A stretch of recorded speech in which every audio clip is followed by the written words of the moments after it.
This is NewsBreak26 in Southwest New Brunswick. I'm Vicki Hogarth. Here's what's happening in our part of the world. New travel restrictions came into effect Monday at land border crossings for non-essential travelers crossing into Canada from the United States. Non-essential travelers must now provide proof of a negative COVID-19 test taken within 3 days or a positive test taken within 2 weeks to 90 days prior to arrival. 14 days of quarantine will still be required upon entry into Canada. Travelers who do not have proof of a negative test could face up to $3,000 in fines per person. In addition, starting February 22nd, travelers arriving from international travel at both land borders and airports will also be required to take a COVID-19 test upon arrival, as well as near the end of their 14-day quarantine. At a press conference on Tuesday, Minister of Health Dorothy Shepherd said the province is still waiting on the federal government for a detailed plan on how this new requirement will be implemented.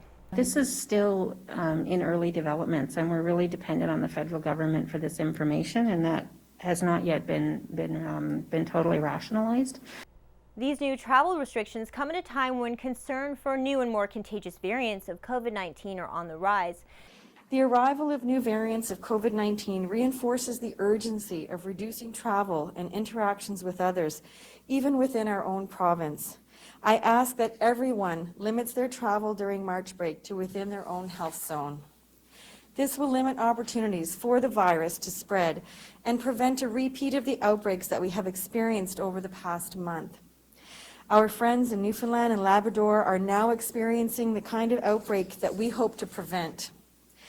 Driven by the UK variant of the virus, an outbreak that started at a school sports tournament has resulted in more than 200 infections in less than a week and put the entire province of Newfoundland and Labrador in lockdown.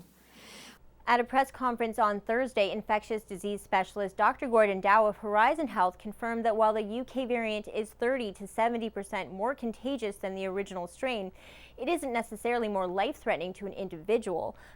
There is no firm evidence that it is more lethal. It is more transmissible, but it is not more lethal. I would like to say one other thing, though. I'm more concerned about more transmissible because increased transmissibility means that it spreads exponentially. An exponential spread means that mortality will go up exponentially. St. John Theatre Company's production of We Were Here, written and directed by Clyde A. Ray, is streaming from February 25th to 27th as part of Black History Month. The play tells the story of 8 historic figures from New Brunswick's Black community who often haven't been given the credit they deserve in traditional history books for shaping the city of St. John and the province as a whole. CHCO's Neil Clements and Dr. Timothy Christie both star in the play, Clements as Cornelius Sparrow, a runaway slave and St. John entrepreneur, and Christie as Abraham Beverly Walker, the first Black lawyer in New Brunswick. So he was a person born in St. John in 1851, and eventually he became the first Black lawyer, not only in St. John, and not only the first Black lawyer in New Brunswick, but the first Black lawyer in Canada, and he was one of only 3 Black lawyers in the entire British Commonwealth at the time. And we're using the monologues of 8 different individuals who were very successful Black individuals in the 1800s in St. John to express that vested interest that we've always had in this community, but no one has ever known about. Visit stjohntheatrecompany.com for tickets to the streamed event. Finally, in honor of New Brunswick's Heritage Week, the Charlotte County Archives is encouraging New Brunswickers to get involved in preserving local history.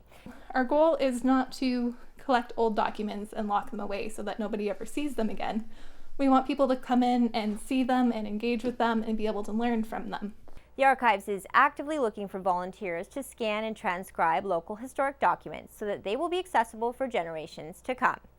That's all the news I have for you. For more stories and live-streamed COVID-19 updates for the province, follow us on Facebook at CHCO.TV. A news and public affairs production of CHCO-TV, New Brunswick's only source for independent community television.